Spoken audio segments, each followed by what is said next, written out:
Entonces, ¿todo listo? Comenzamos con el curso.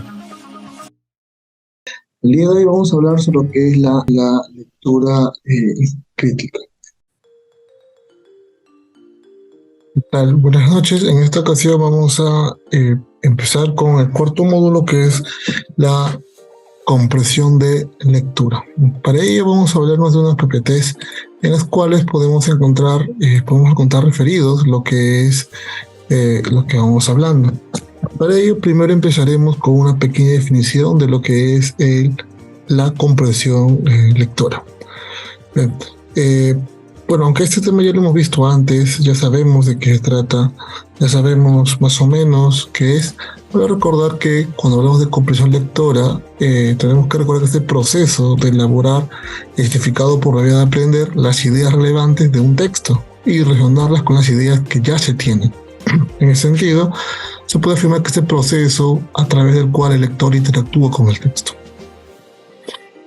Hay niveles, esto ya lo hemos visto, vamos a hablar brevemente. Vamos al primer nivel, que es el literal, el interpretativo, el inferencial, el crítico o evaluativo y el apreciativo, o también llamado ese nivel más alto, ¿no? Al que podemos llegar para poder dar una valoración sobre lo que estamos leyendo. Puede ser también otro nivel, la creadora, ¿no? En el cual, a partir de lo leído, podemos crear nuestros propios textos. Ahora, ¿cómo se puede enseñar comprensivamente en la escuela, en el instituto, en cualquier lado donde se imparta lo que es la comprensión lectora? Pues algunas de las sugerencias que se pueden hacer para motivar la lectura son: primero, crear un contexto apropiado. Es decir, tenemos que explicar el origen del texto, de repente el circuito de producción del texto, y hay que leer en voz alta. La lectura comunitaria ayuda mucho a enlazar lo que se entiende del texto con el significado posible. Debemos seleccionar adecuadamente los textos y que los chicos participen en esa selección. Naturalmente, no todos los textos son para todos los públicos, hay que tratar de buscar el texto apropiado.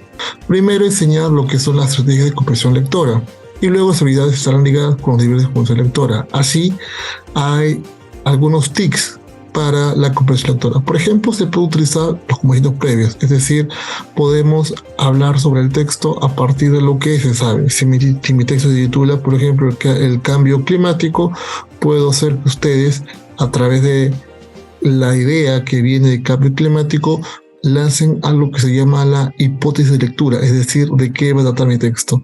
También puede ser que haya una lluvia de ideas, es decir, en la cual los estudiantes empiezan a precisamente lanzar hipótesis de lectura. Podemos, una vez hecha la lectura, extraer la idea principal del texto, hacer el texto, llevarlo a través de objetos gráficos a fin de encontrar mejor el sentido. Podemos saber claves contextuales, es decir, podemos referir algunas palabras que nos dan pistas del circuito de producción del texto, y así también el circuito de reflexión. Importante recordar acá dos cosas muy importantes. Primero, que el texto se lee distinto en épocas distintas. Eso es uno. Segundo, cada lector va a aportar un significado distinto al texto. Por eso es que los textos son polisémicos. También podemos jugar con los sinónimos y antónimos, o sea, el texto a una experiencia previa, ¿no? Es decir, por ejemplo, qué importancia, si tú eres alguien que está encargado de la lucha contra el cambio climático, ¿cómo asocias tú esa tu experiencia? Y aquí a continuación aparecen unos cuantos tics de comprensión lectora. Algunas estrategias de comprensión lectora en los tipos de textos. Por ejemplo, podemos ver la estructura del texto, ¿no? Que tiene una introducción o presentación, el primer párrafo normalmente, donde se va a introducir al lector al tema o al texto a través de una pregunta, una cita, y se deja de manifiesto la idea principal, y en el desarrollo, que es el cuerpo, que viene a ser las dos siguientes párrafos o un párrafo en donde se va a explicar a detalle de qué trata la idea principal, y la conclusión, que reafirma la idea principal y a la vez cierra el texto con una reflexión. Algunos textos que podemos tener y las estrategias que se pueden usar, por ejemplo, los narrativos, está secuenciar los hechos, está también diferenciar los personajes o interpretar las intenciones o proyectos de los personajes.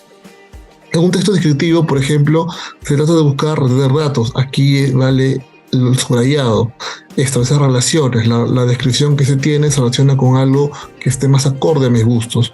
Te puedes esquematizar relaciones entre idea principal y secundaria. También se puede estar ideas centrales, ¿no? Y también inferir significado, es decir, llegamos al segundo nivel de diferencia.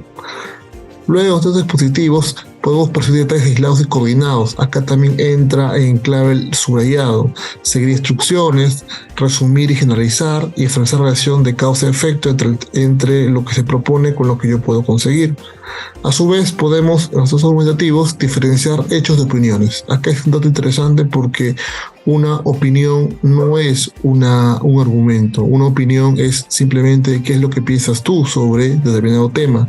En cambio, un argumento es que esa opinión está sustentada mediante datos verificables.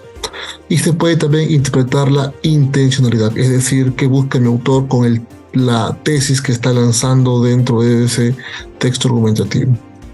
Los poéticos se pueden identificar las imágenes, las metáforas, es decir, se puede analizar las llamadas figuras literarias, o se puede interpretar la intención del autor a través de por qué creó ese texto, qué finalidad tiene el texto que ha creado.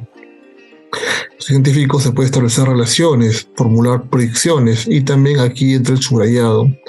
Los periodísticos se puede obtener las ideas principales a través de lo que se quiere manifestar en el texto.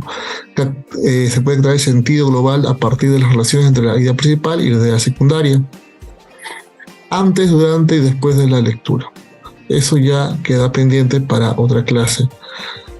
Algo que resumir con respecto a este tema es que los textos, todos los textos tienen una diferente forma de entrar, pero algo básico para poder retener la información que hay en el texto es subrayado. El subrayado es básico para poder entender el texto. Otra cosa importante que se nos escapa cuando leemos un texto es que, se resúmenes, es decir, en tus propias palabras, decir de qué es el texto. De estas maneras uno comprenderá mejor lo que está leyendo. Esto se llama parafraseo. El parafraseo es algo básico para poder iniciar o para poder comprender el sentido total del texto. Otra cuestión que es muy importante para lograr una comprensión total del texto, esta vez relacionarlo con algo común. Y si yo quiero entender la intención del autor, que es otro punto, hay que tratar de entender el contexto del texto. Recuerda, hay dos contextos: el contexto de producción y el contexto de lectura. El contexto de producción es todos los elementos que al momento de producir el texto influyen, ya sea la historia, el momento de sucesión histórica, el sentimiento del autor, la intención del autor, etc. Y la lectura también puede ser sucesión histórica. No es lo mismo leer un texto escrito en 1930, después de la Primera Guerra Mundial, a leer un texto en la actualidad. No es lo mismo que se lea un texto durante la pandemia del COVID a ahora que ya se está terminando esta pandemia. En ese sentido, es interesante primero atender al contexto en el que se realiza el texto. Muy bien, conmigo sería todo y ya después daremos más tips sobre esto. Muchas gracias. Y bien, esto sería todo con respecto a lo que es la lectura.